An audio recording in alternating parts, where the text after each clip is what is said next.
Hey guys, welcome back to my channel, Momming with Migraine. Wow.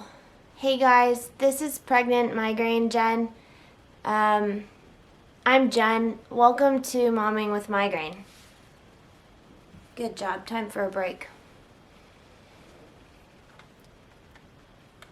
I've posted 2 emotional videos on my channel in a row. So this week I'm coming at you with some really good news. It's about this baby, girl or boy. You're gonna find out in a little bit. I have notes.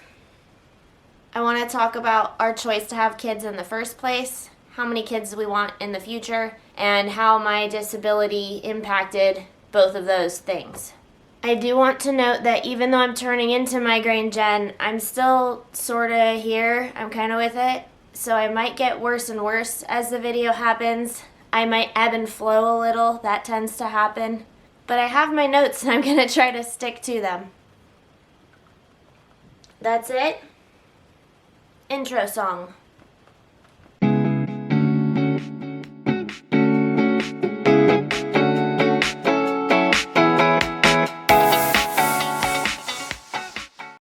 Hold on. Oh boy.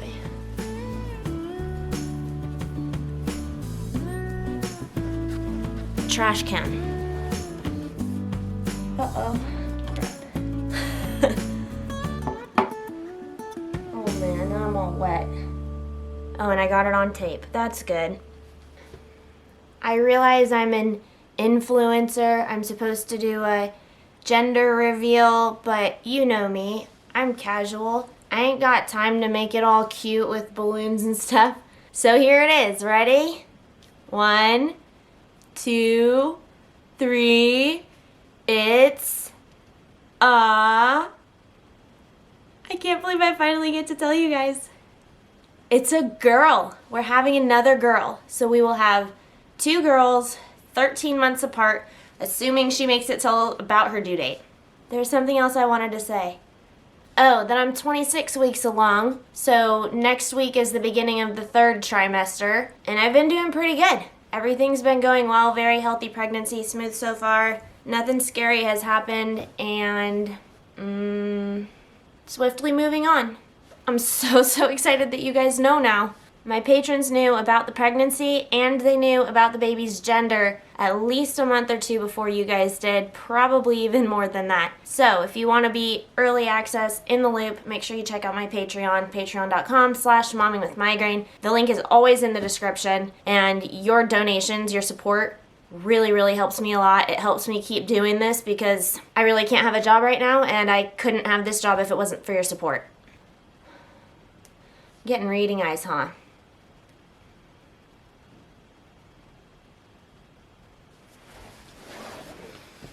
Yeah, you guys know now. Okay, come here. Family planning. Whew. This is a big video for Migraine Jen to do, so I'm gonna try to get through as much as I can before I get super migraine-y, and I have a list of stuff, so we're just gonna bust it out as best as we can. Give the video a thumbs up to cheer me on. When you and your partner are deciding whether or not to have a family, when you're going through the family planning process, I feel like the choice whether or not to have kids or when to have kids comes down to usually like 3 things. You are not good fingers. 1, desire. You need to have the desire to have children. 2, money. You need to have the money to support the children. And 3, time. You need to have time to spend with the children and or time to make money to be able to have people to care for your children. With disability to consider, the list isn't really that different. It's just that it becomes more complicated. And I'll elaborate on that later. I feel like a whale, so pretend I switch sides. I'll just switch sides later. Sorry, not Migraine Jen. Oh, why is it so hot? I could use a break. So, getting into the specifics of my family planning with my husband. Number 1, desire to have kids. Did we have the desire to have kids? Oh yeah, big time. We've both worked with kids from a young age, and we both have always wanted kids. Brian and I were best friends before we dated, so even within the first week of us dating, We clicked really fast, and we both knew it was serious. So the first time kids came up between us about us having children was in like our first week of dating, when Brian very boldly and offhandedly asked me, "Oh, hey Jen, do you want kids?" Like literally like that. We were in the car. He was driving me at the time. I wasn't even taken by surprise by it. Did I say that right?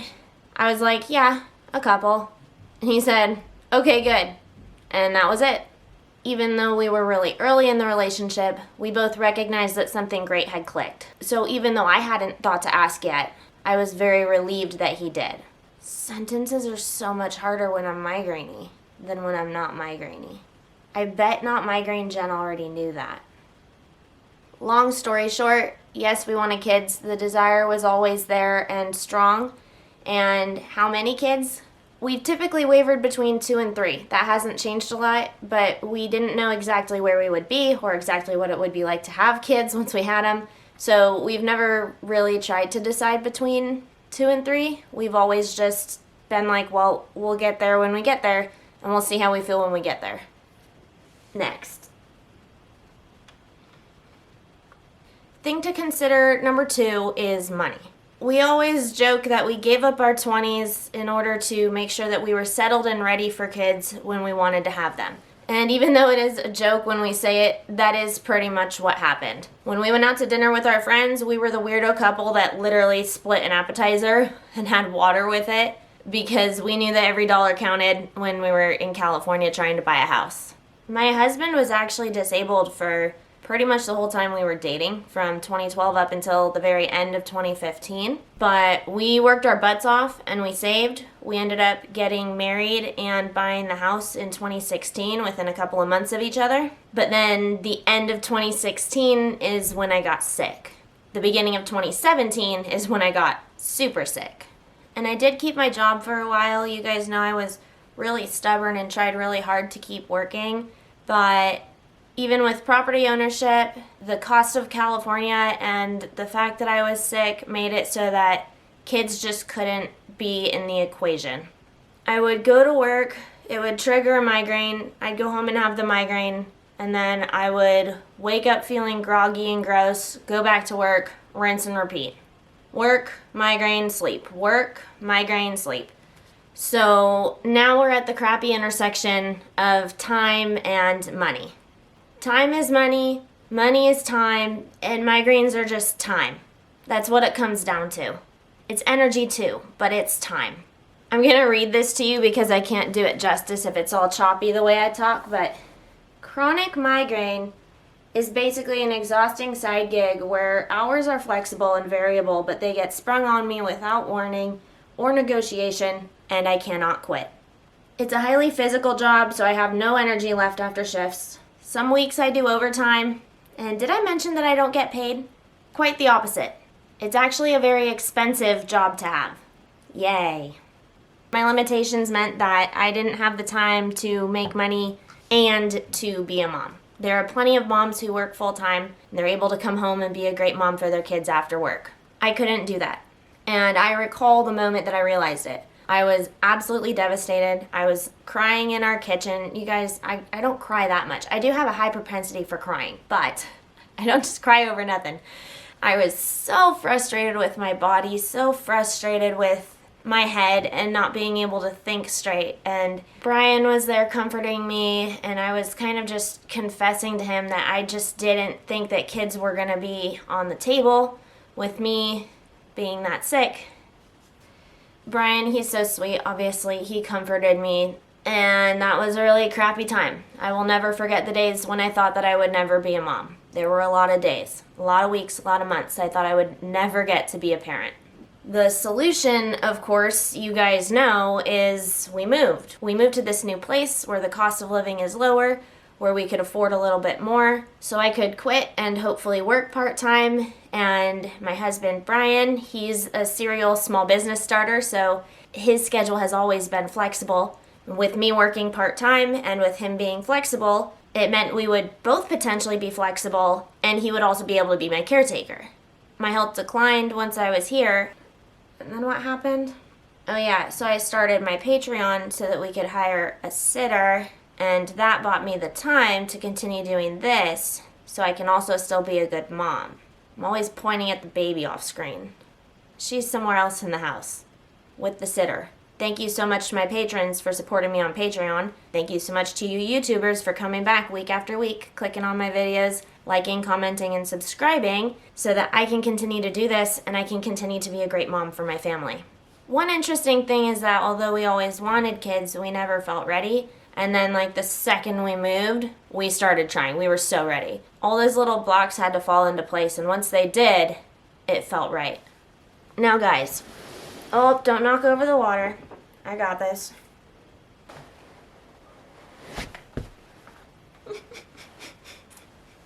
I feel like such a whale. Last but not least, I do get a lot of questions, comments, concerns about being disabled and whether or not it's right for a disabled person to have kids. I've been told that it's very irresponsible for me to have kids. That's not a great thing to hear. So I want to talk a little bit about that. And I've also had other disabled viewers ask me about how we decided to have kids even though I'm very sick. So kind of both sides of the spectrum. I want to address that for everyone. Most concerns that I get about being disabled and having children are related to safety and or time. Safety of the kids and whether or not I have the time or energy to play with the kids, to be a good mom, blah, blah, blah. So safety. Valid safety concerns, absolutely. I don't want to share every detail because that opens the door for criticism and you cannot satisfy everyone on the internet. I know I can't tell you every single detail of every single thing, so I'm going to keep it kind of vague. And I will spot touch on a couple of examples. I get a lot of, what if you're holding the baby and you're going to faint? What if you're holding the baby and you suddenly faint and then you drop the baby? Well, I've never suddenly fainted. I have an alert dog. He will alert me before I faint. You guys have watched footage of that before, and he is extremely reliable. But even when I don't have Buddy around, like right now, he's not here, I can feel when it's a potsy day. I can feel when I'm sort of moving in that direction. It's a very slow and gradual process. It's not something that happens to me when I'm having a really healthy and upbeat day. And those are the days that I'm going to be left in charge of the baby. I already mentioned before, my husband is home almost all the time to be my caretaker. He's rarely more than like 10 minutes away. He always has his phone. So I am in the habit of texting him whenever, I forget, shoot. Oh yeah, whenever Buddy alerts, I'll tell him, hey, I just got a migraine alert, or hey, I just got a faint alert, or whatever. Did I mention this is for if I have the baby at home and he's not here? In case of the need for even more backup, there are other things in place, like I have places where I can keep the baby penned, where she can't get into anything if she needs to spend a couple of minutes alone. Or, let me think. I have notes. Oh yeah, the neighbors. We have neighbors that we're close to, that are really close, that are retired and home all the time, and they know about my conditions, and they have instructions for what to do for me. They're able to get into the house without me letting them in. So like literally worst case scenario, we have that kind of stuff set up. Again, I don't want to give all the details because it opens the door for criticism, but those are the kinds of things that you can have in place if you have a situation like me. Obviously, if I'm turning into migraine Jen, I'm not going to be the one taking care of the baby. Not when I'm home alone. Moving over. Beached whale! Other than safety, it comes down to time to be a good parent. Sorry, pineapple. I called it a pineapple this time. Do you have the time to be a good and present parent? How much time and energy do you have to spend on your kids? I'm all crooked. Now I'm going to give you a reminder that I counted money in a separate category. So this is assuming you have the money part situated. Do you have time? Yes. Yes, I have time. Like I said, having migraines all the time, going into these foggy states, that's just taking up time. That's like having another job that's sneaking up on me, yes, but it's a job that I'm not getting paid for. I get a lot of comments for these migraine attacks that I have. I can't make complex sentences like that with this migraine coming. The thing is, if I could spend 8 hours a day working in the lab come home and only be around my children in the morning and at night and not get any questions about it, I don't see why I'm getting questions about if I were to spend 8 hours a day in bed with migraines, as long as I have the income and the time to do things with the kids outside of that and to provide for the kids outside of that. I don't think it's fair to treat us differently at all. Every parent has something wrong with them, something weird about them, other commitments that they have, and migraines are mine. I don't think that going around judging other people for their disability or for their life when you have no idea what their day-to-day is like is productive or helpful. I had to quit the job that made money so that I could be a good mom. I was blessed with this amazing platform and you guys amazing fans, incredible support, so that now I can have a job and be a mom. And it's completely flexible and I can work around everything that I'm going through. You guys are gonna make me cry. I'm so grateful for this. But I think it's important to realize that you don't really know what other disabled families are going through. You don't realize how much their life has changed, but how normal their life is for them, and how much they can really set themselves up for success with stuff like having kids. Oh, I feel like I'm starting to shake. Another question I get a lot is, what if you get worse? What if you keep declining? Then I would argue that it was better that I had the kids and was pregnant when I felt healthier. And I have no terminal diagnoses, no life-shortening diagnoses, so questions like, what if I have a stroke or whatever, I could ask anyone else the same thing. Migraines can increase your risk of stroke, for example, but so can all sorts of other things. Our brains and our hearts and our lungs are constantly affected by things like high sugar diets and lack of exercise and people who smoke and taking the birth control pill. And we don't tell those people that they shouldn't have kids just because they have an increased risk of XYZ in the future. I hate to be morbid, but if someone is diagnosed with some kind of terminal cancer and they already have kids, we don't tell them to put their kids up for adoption because now they're suddenly unfit parents. So I'm really confused about why me getting migraines and why me having higher risks for strokes and heart things means that I should live my life childless. Especially considering I was so healthy right before I got sick, right before I came down with migraines. I had just lost weight. I had just gotten my black belt. I was cycling queen, CrossFitter crazy lady, rugby player, all of it. Super clean diet because I had realized that other foods just didn't feel good in my body. So literally it could be anybody. So if I get worse, thank God I had kids while my body still had the juice. And thank God that if I do get worse, they'll be old enough to help take care of me and they'll be old enough to understand why this stuff is happening to me. I should switch. Do I need to switch now? I don't know. I'll do it. Last but not least, since I have declined, but also since I have this new diagnosis, what's the update on how many kids we want? I hate to be wishy-washy here, but we're still kind of feeling like 2 or 3. If I stay really sick, probably 2. If I stay really sick, but my audience here continues to grow and my Patreon continues to grow, then money might allow me to have more time to be able to have a 3rd child. And in that case, I could see us bringing in a number 3. We do have the bedrooms in our house to accommodate a 3rd child.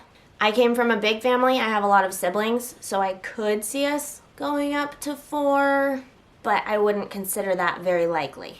I also think that if the girls, now you guys know that they're the girls, if the 2 girls, the Irish twins, end up being just super duper angels, if they're like me when I was a child, and they're really helpful and supportive and empathetic, then I could see us having another kid even if I stay sick. But again, that depends a lot on how much income I'm able to make through all of this content creation stuff. So thirsty. The end. I think even though I'm a little migrainey, I did pretty good, and there's usually stuff I say at the end. Please comment on this video, but I don't know what to ask you to comment. I'm not very creative when I'm migrainey. Make sure you like it. Hit subscribe if you want to be subscribed to my channel, which you do. Trust me, I'm a scientist. Comment, like, subscribe. Yeah. That's the one. I also have an Instagram. Instagram is Momming with Migraine, all one word. Patreon.com/Momming with Migraine. I think that's everything, guys. So we'll call it a day there. Hope you guys enjoyed the video. Make sure you like, comment, subscribe, notifications on. Instagram, Patreon, and I will see you next week with another video. Bye, guys.